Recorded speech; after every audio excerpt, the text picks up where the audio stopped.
హిందూపురం మాజీ MP Gorantla Madhav CM చంద్రబాబుపై పలు ఆరోపణలు చేశారు. రాష్ట్ర పోలీసు వ్యవస్థ ఆయన గుప్పట్లో చిక్కుపోయిందని, ఓ కానిస్టేబుల్ను టీడీపీ నేత కొడితే ఏం చర్యలు తీసుకున్నారని ప్రశ్నించారు. మాపైనే దాడులు అనుకున్నాం, కానీ రెడ్ బుక్ రాజ్యాంగం పోలీసులపైన కూడా ఉపయోగిస్తున్నారని విమర్శించారు.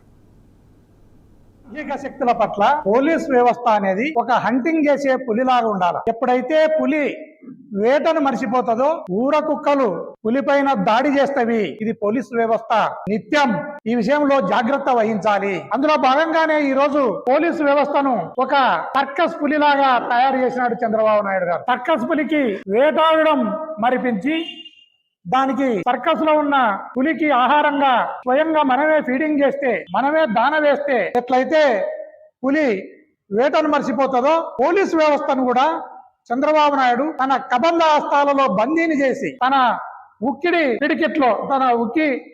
పిడికిట్లో పోలీసు వ్యవస్థను నాశనం చేసే కార్యక్రమానికి ఆయన శ్రీకారం చుట్టడం